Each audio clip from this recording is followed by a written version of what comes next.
That's a hard act to follow. Thank you for the opportunity to speak. If we have small children with us, if I let my son talk, it would be way longer than the 2 minutes. My name is Hemel. I live at 4626 25th Avenue in Northeast Portland. I'm an economist. I'm Professor Emeritus from American University and have been teaching as a visitor here at Portland State University for the past 4 years. This is the most important point. When there's still too much unemployment and no imminent danger of inflation, fiscal austerity is insane.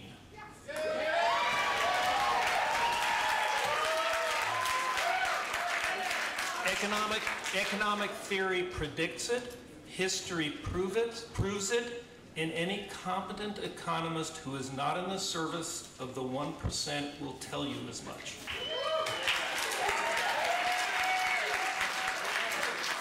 Five years after the financial crisis of 2008, unemployment remains intolerably high, higher in Oregon than elsewhere, and there is a real danger that government budget cuts will send us back into negative growth and recession, while there is no danger of inflation in the foreseeable future.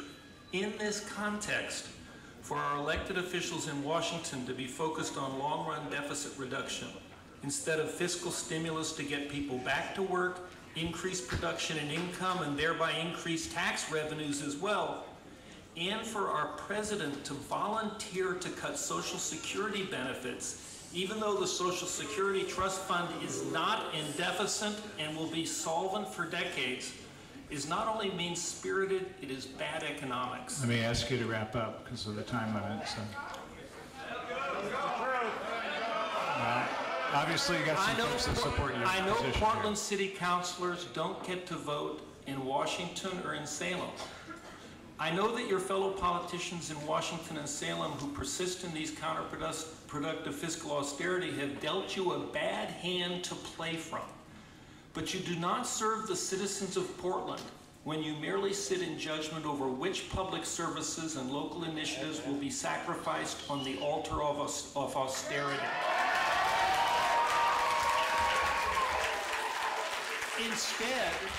Instead, there are two more productive uses of your time. We need you to press your political colleagues in Washington and Salem to do an about-face, to address the real problem of unemployment and the real danger of sliding back into full-blown recession, and to stop their austerity nonsense. I know that we voters are primarily responsible for impressing that upon them. But quite frankly, each of you has more influence with them than we do. We need you to do that. We also need you to stop focusing on what parts of the city and county budgets to cut and focus instead on how to raise more revenue from those who can best afford it here in Portland. Because otherwise, every choice you make is a Faustian bargain. Right now, it is far more useful for you to focus on how to raise local revenues to avoid further cuts and how to do it in a way that does not further penalize those who can least afford it. Increasing TriMet fares and charging a head tax per household to keep art teachers in the schools are not how we should be raising revenues in Portland. I'm almost done. Lack of leadership from you on the revenue front is partly responsible for those poor stopgap measures. If you lack for good ideas, you should hold hearings on how to increase local revenues fairly instead of hearings like this over what to cut by how much. And if you do, if you hold hearings on that subject, I promise I will bring you a delegation of local economists to testify with a list of better alternatives. Thank you very much.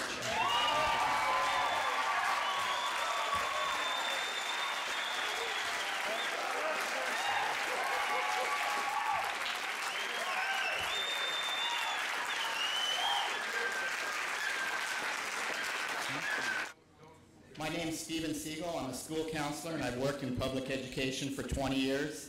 I'm also a parent of 2 young children attending Portland Public Schools. I've been closely watching what kind of a city and what kind of a world the austerity cuts vision is creating for my students and my children. and I'm disgusted.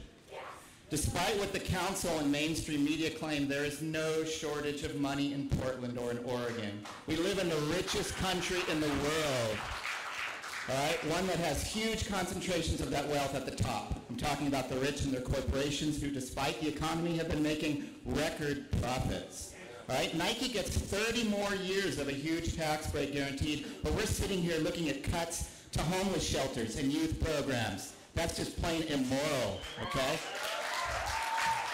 So I say we refuse to choose. All of you who are in favor of a no-cuts budget, would you hold up your signs or your thumbs or something? There you go, council. All right, there you have it. Clearly the majority is in favor of a no-cuts budget. Please do your job and represent the people. No more excuses, no more, we're sorry and sad, but we have no money. No, go get the money, raise revenue, enough cuts. We are united in our demand for a no-cuts budget. And we'll be back on May 16th to see to it that you've listened to the people.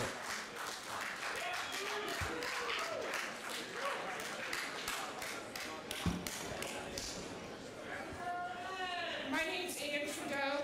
I live in Northeast Portland. If you look on the table, if you go out to the right, there's 20 questions our city council needs to answer before they pass the fiscal year budget. I added one this morning. How much time did the Nike lobbyists get that you met with last week? Did they get 2 minutes or was it 1? I think they got more, and I think we deserve more too. Where's the discussion of revenue options in the budget analysis? Where is it? Is Portland discontinuing corporate tax breaks to remedy the financial shortfall? Question 4. Why are city officials considering an enterprise zone for Nike? Nike has billions in offshore tax shelter accounts. That company just locked in a too low tax rate at the state level, and then the city of Portland gave them more last week. Don't accept the message that there's no money. That's austerity talk. There's plenty to go around. I want budget hearings that focus on revenue instead of layoffs and cuts to essential services. Anyone else want that?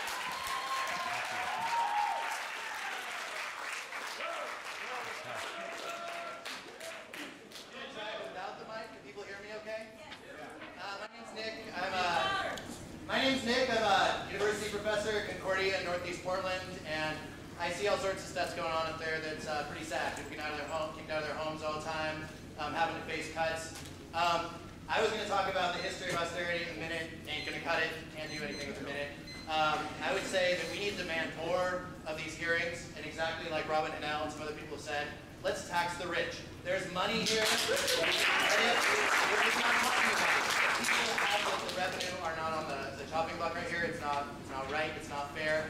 If you've never been in a highly charged political environment before, look around you and look at how much energy in this room there is right now. It's the start of a movement. Don't leave here tonight without signing up for different groups and meeting and finding out what the next steps are.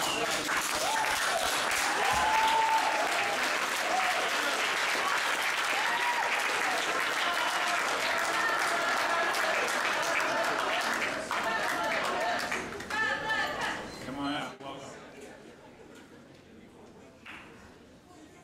My name is Sally Jock, and I live in Southeast.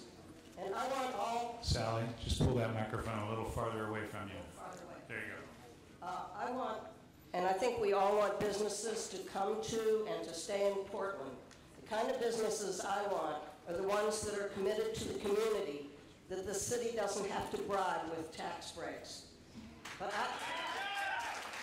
I ask whether business people will want to come here if there are not enough school teachers, no well-educated workforce, deteriorating parks, crumbling streets, and decreased city maintenance, no jobs and services for people coming home from prison, people lacking drug treatment and mental health care, more foreclosed homes, and more individuals sleeping in doorways. People who understand economics know that this is the time to invest in Portland. We did not create the current economic situation, and we should not be forced to shoulder the burden. But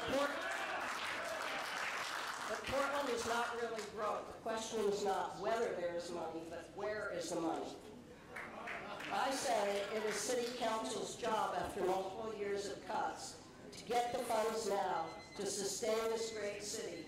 And I ask people in this room, if you agree with me that it's time to invest in Portland, please stand up or hold on a second.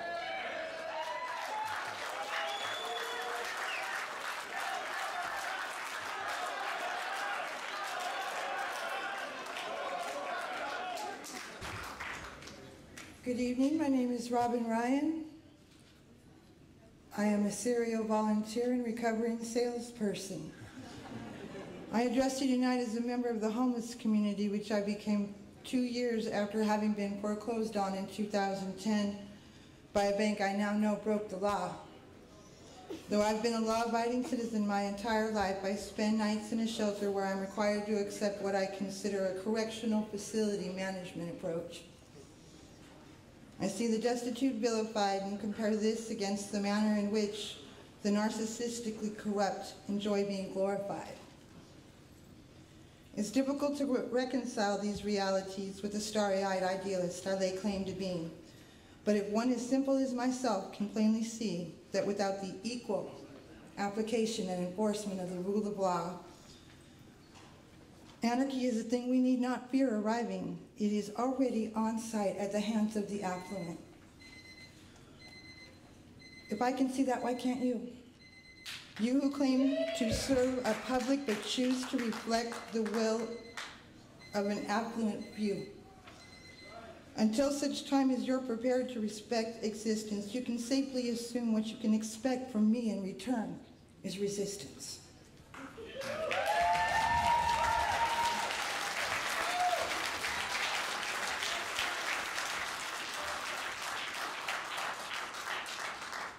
Hi, my name is David Goldberg, and I'm here with the People's Budget and Solidarity Against Austerity.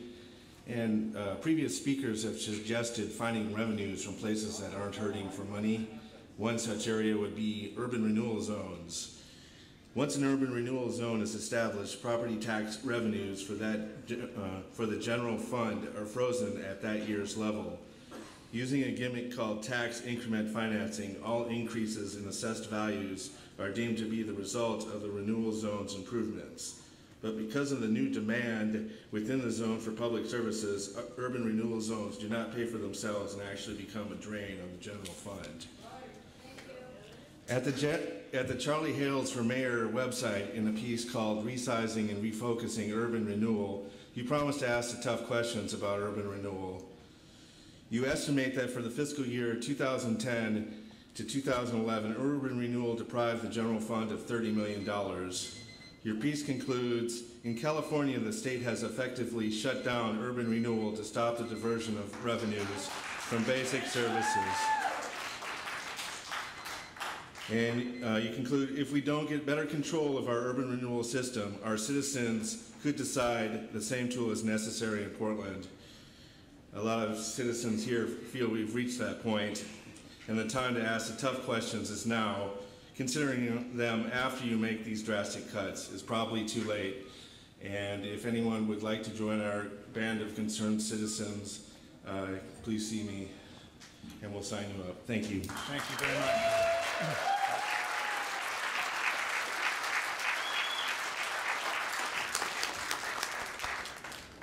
Hi, my name is David Myers with the People's Budget Project, and I'm also peripherally involved with Right to Survive and Right to Dream too.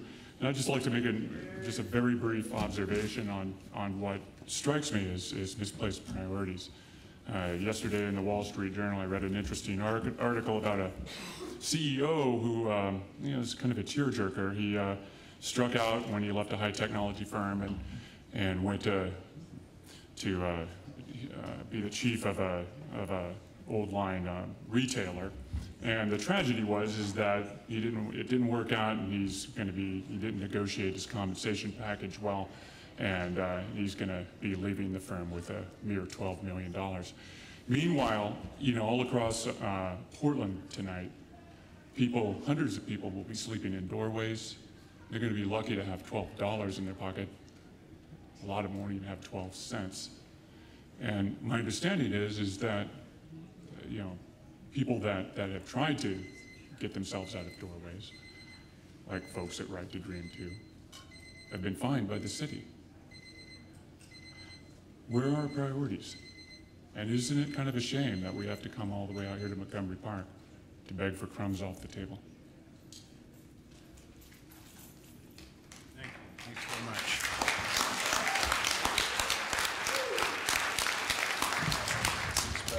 Had a lot of great and passionate testimony tonight. Thank you very much for being here. Thank you.